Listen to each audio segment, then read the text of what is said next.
Welcome to 54 Golf. On this week's episode, we will be discussing Keegan Bradley's run as Ryder Cup captain slash player and a LIV golfer who could potentially fill in as captain, hint, hint, if Keegan decides to go that way.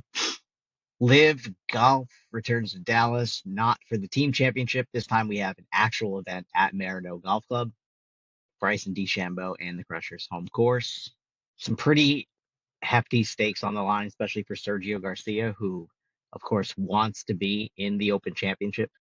Currently holds the last spot, the last invite from LIV via the Open RNA exemption granted to LIV top 5 in the standings without already being exempt. So they give him one spot away. We'll talk about if that's enough.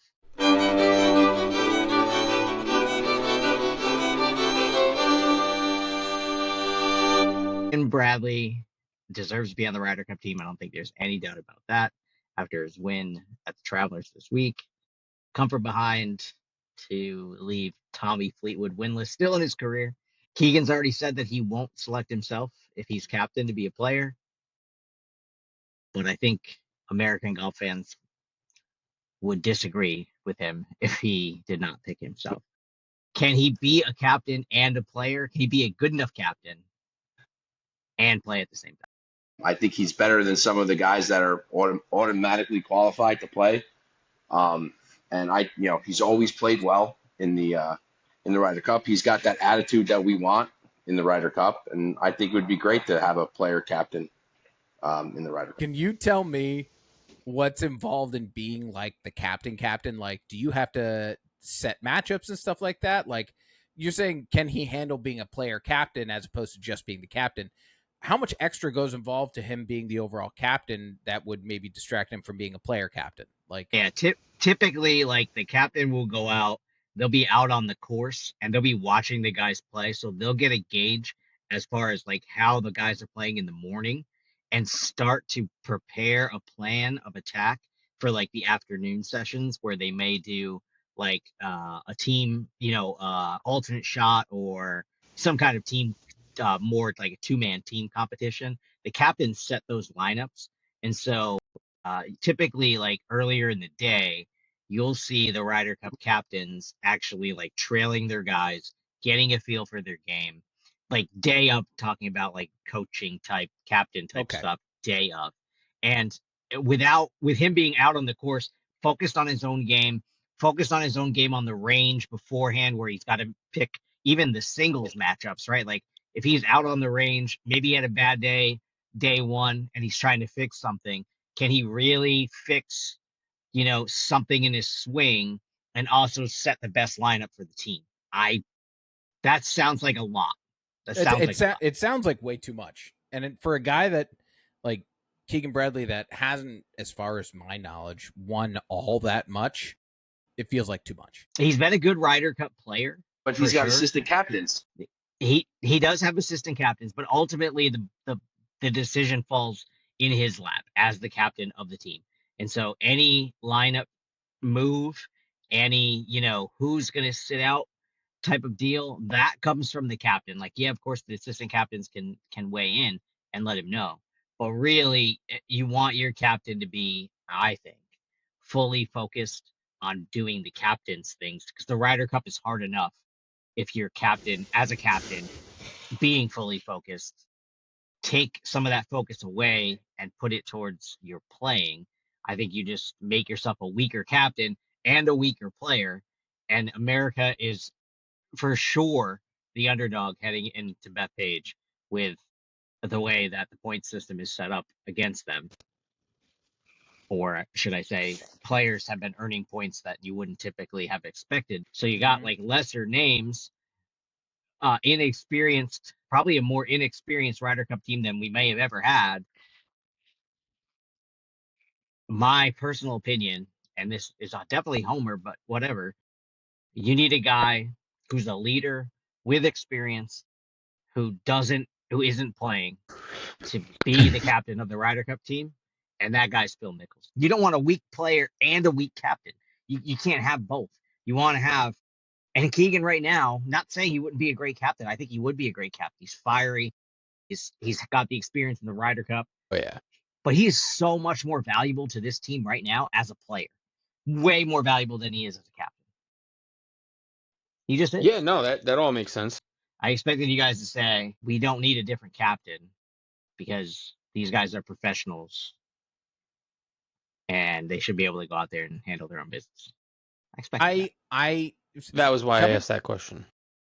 Coming from someone who is, my experience is way deeper into actual team sports as opposed to a singular sport, a singular athletic sport that also happens to be sometimes a team sport like golf. I don't think you can do both. Not everybody can do both. I think that's a specific skill set that has to be worked on and honed, right? I think you can't do all of that. And for someone like Keegan, who I think can play really well, the whole team mentality, other than playing in the Ryder Cups, or the President's Cups, what else is his team experience? Why not hand the reins over to someone who actually does this for a living now? Because that's what Phil does. That's your best point. That's the best point for Phil too, is that Phil already does this. Phil is already a leader amongst his peers. He's a leader for the league. He's a leader for the high flyers, obviously. Now he's a leader over his production team. Like he's used to being the head guy in the room anyway. And so he fits perfectly. I know that haters are gonna be totally against this, but Who says it's Keegan's choice to make Phil a captain? If that's the case. Well, he is the captain, isn't he? He can hand over that responsibility to somebody else if he wants to play. I'm assuming, right? I don't think there's a precedent for this. I don't think that there is a captain in history who has turned down being captain. I mean, being captain of a Ryder Cup team is like right? It's like, especially definitely in Europe and certainly over the years for the United States, like whether we've agreed with who the captain is or not, like those guys have had a lot of power in the room for the USA. And so it's interesting. It's a really interesting question. Keegan's also going to have to, if he decides to pick Phil, like if he can replace himself with Phil, like the backlash he's going to get from the PGA side of things, he's got to think about that shit too. You know what I mean? It's a sticky situation. Only if they lose. There's that too. I mean, if you make the move and you win, then nobody cares, as long as you didn't cheat, like Rory, right? As long as you win and don't cheat, like Rory, you nobody cares. Like, you made a move, it worked, USA won. Fuck yeah, right? So, I mean, and he has to win too, Jerome. Like, Keegan can't go out there and stink, and the United States wins, and then be like, "See, I told you I made the right move." Well, you really did nothing. You sucked, and you didn't help us win. We won despite you. It kind of hurts him if he goes out there and stinks, and the captain ends up taking the team, to an upset win. That would be pretty rough. I feel like it's even more rough if he tries to do both and he sucks, and then he also sucks as a captain, and then we fucking lose. That is the worst possible scenario. The only scenario that makes him look good is playing well, helping them win, and winning the Ryder Cup as captain. So yeah, he doesn't really. It's a losing situation if he plays. It's a losing situation if he plays. I think he has thought this in his head the entire time. Like, I don't gain anything. I'm already known as a pretty good Ryder Cup player throughout my career. If I go out and play now and I'm not as good, I'm not playing to the highest level of the game, then it's basically, two of the three scenarios are negative towards me. I might as well just not play. I think that definitely played into his thought. But he did say today after his win, he did say that he kind of walked back the I won't pick myself thing, and he kind of said, I never thought that I would be in a situation where I would pick myself, but now that I have a win, I want to do what's best for the team. Yeah, So. that sounds like hubris to me. And pride cometh before the fall. Oh, we'll see. We'll be rooting for him. I mean, it would be pretty embarrassing. How many times has the U.S. won on U.S. soil in a row? He has a lot of pressure on him. He has a lot of pressure. This is like he was skating by here for a while, but now with the LIV thing and Brooks not definitely on the team, and a lot of the USA guys who you thought were going to be in the mix playing very poorly this year, and you got some no names for the Ryder Cup, but names to regular to guys who are watching the tour all year. Yeah, but who gives a shit about the tour? Agreed. He's in a tough spot. Keegan's in a tough spot. So we'll be following. Obviously, follow us. We'll keep you updated. Follow us on social media. Instagram. It also takes a gigantic set of balls to pick yourself to play on a Ryder Cup team too. Woo, sure does. Yep. You'd be real proud of yourself if you lose. Yeah, I picked myself to win and I lost. Fuck. That's brutal. Again, scenarios are tough. Nice try. All scenarios right now for Keegan are super tough. And he made it tough by playing well, which stinks. Because he didn't do anything wrong. He just went out there and has played well all season long, and now he, wins on the 72nd hole, and every question is immediately, you got to put yourself on the team. He did nothing besides everything you want him to do, go out there and play good golf. That's all he did. It seems like he's being penalized for his excellent play. Anyway, let's move on. This is not a Ryder Cup show, not yet. We'll get into the Ryder Cup after the LIV season ends. LIV Golf Dallas contest is getting real interesting after last event, after LIV Virginia. Super interesting, and not in a good way because Jerome's still leading. Give us the update on the scores. It's so weird because for the last two events, I could have sworn all of you talked just so much shit about my time being up. I didn't. I love the confidence now. Yeah, I mean, it's easy for you to say afterwards. You were shitting your pants the last 2 weeks. Okay, but I tried to make the best picks that I could, and things fucking worked out. So here we are. Cheech.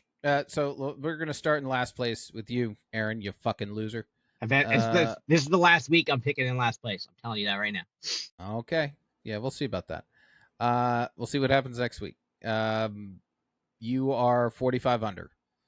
Jay, you are 49 under. For you, bro. Oh, sorry. I thought I went way up. Nope. Cheech, I'm you're 48 under. Then it's Jay.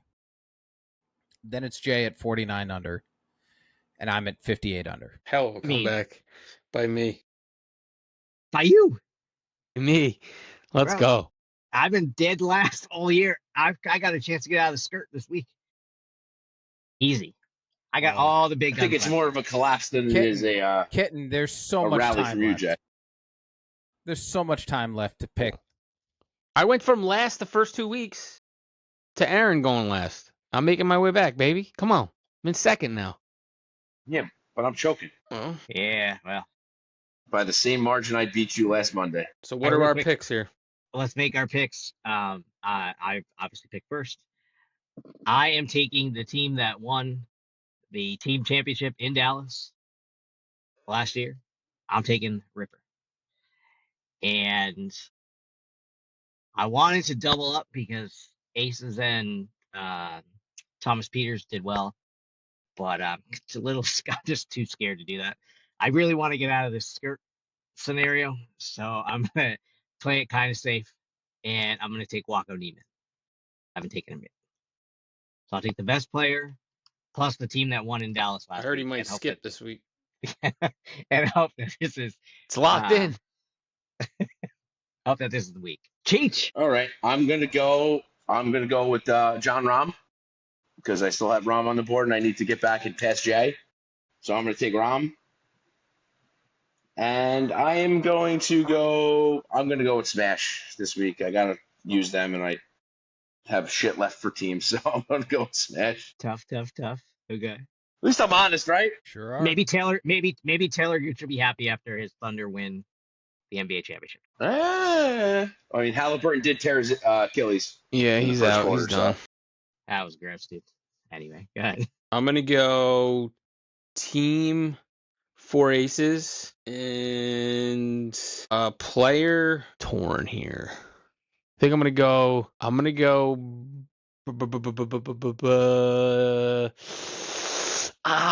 Which one? Let's go. Graham McDowell. Whoa.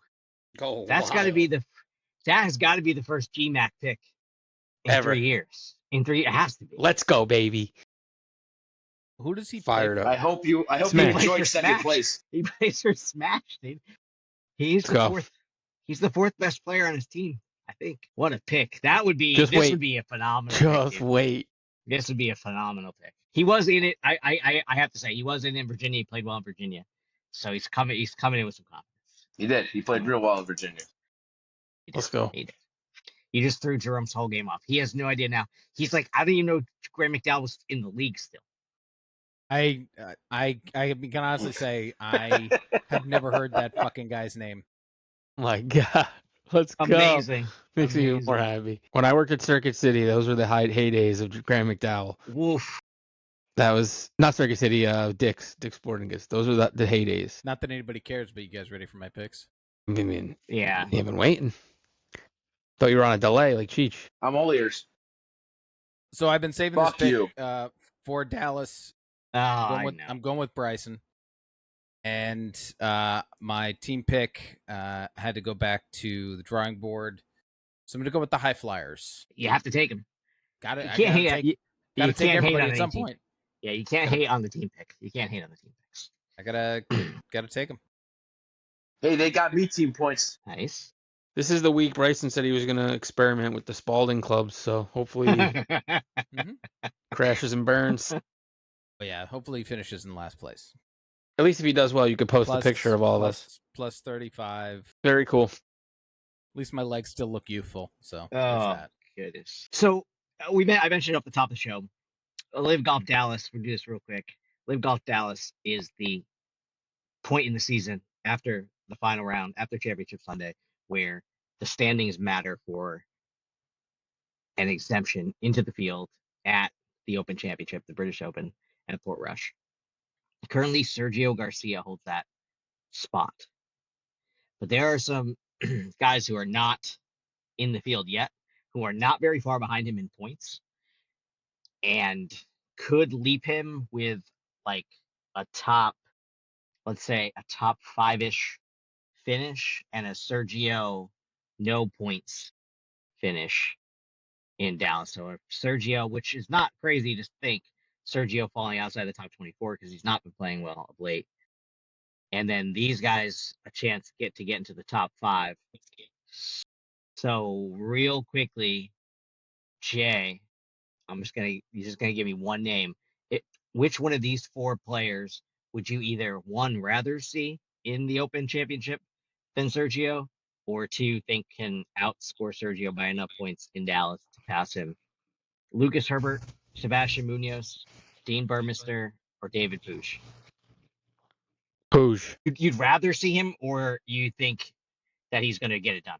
I think he can get the spot. I think I'd love to see Sergio more than Pooch, but I think Pooch could do it. You got a favorite that's not Sergio for that exemption? Herbie. Yeah, bingo. He's been playing too well. Winning on the Asian Tour, been, super consistent. Probably, I would say of all those guys, he probably deserves this. I'm not saying no one that Sergio doesn't deserve it because it was his career and legacy. He certainly deserves it. But of the rest of the pack, Lucas Herbert's played the best, deserves to be in the field. Jerome? Oh, go ahead, Chief. I also think that if Herbie gets in the field, he can do some damage. Like I think he could play well if he got in the field. Like he would be one of those surprise guys that finished, top 10, top 15.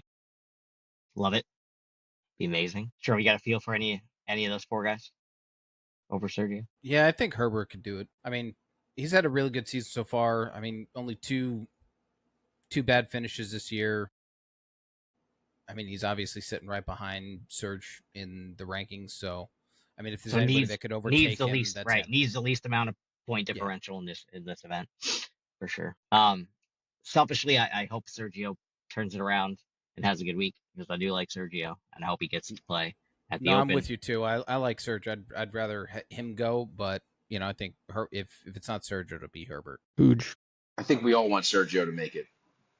I think we all secretly want Sergio to make it, even Jack. And it sucks. Because at most the LIV, not most, but at most the LIV Golf League can only get one exemption. There's ways where they could get 0 exemptions. Like if guys like Leishman and Carlos Ortiz, I think, are both already in the field. So if like Leishman and Carlos Ortiz jump up enough in the standings to be 4th and 5th, then the 6th person, whoever that is, who's not exempt, does not get into the field. So like LIV, no, they don't get in; they're out.